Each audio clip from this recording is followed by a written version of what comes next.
Let's rate Sweet Night's perfumes for women and honest review. Ito ba yung mga pabango na trending ngayon dito sa TikTok? Bago kayo bumili ng mga pabangong ganito, panoorin nyo muna to. Ngayon, i-rate natin to isa-isa kung ano nga ba ang mga amoy nito. Ang mga pabangong to ay nagkakahalaga ng 99 pesos at naglalasang amoy nito ng 3 to 4 hours. Rose.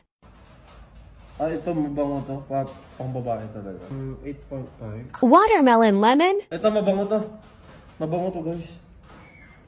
Pag yung nagpapawis-pawis kayo tapos ganito yung amoy nyo. Sakto lang siya. Yung magandang amoy-amoy. Nakaka-addict. 10 ako dito. Strawberry vanilla. Tapang nito para alcohol. Ay hindi. Sa una lang pala. Mabango din. Sakto lang. 7.5. Cherry blossom. Bagay sa mga matatanda to. Parang downy siya guys. Lola siya kasi naamoy ko to kay Lola mo. Rate ko dito guys sa cherry blossom is pwede na siya 8.5. Almond and vanilla. Panlalaki ata to. Ito guys, 10 na ako dito. Basta masarap siya kainin pagkain. Winterberry. May laway siya pag tumatagal na inaamoy. 5 muna ako dito guys. Mabango naman siya kaso parang laway. Warm vanilla sugar. Ay, ito. Masarap siya pagkain. Kaka-addict yung amoy.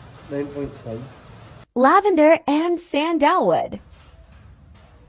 Ay, bango din to. Pang teenager. Ito ang pang teenager. Wait lang, hindi ko maamoy masyado.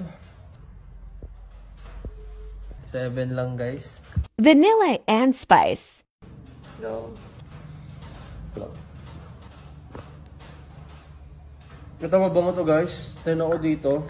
Mabango siya. Sobra.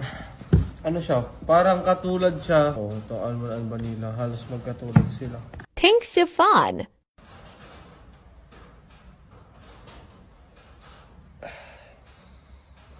Medyo matapang siya. Matapang yung amoy guys.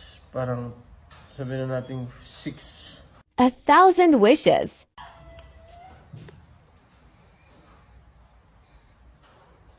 Pwede sa dalaga, sa may asawa, sa matanda, tsaka sa binata. 10 siya guys, 10 sa akin.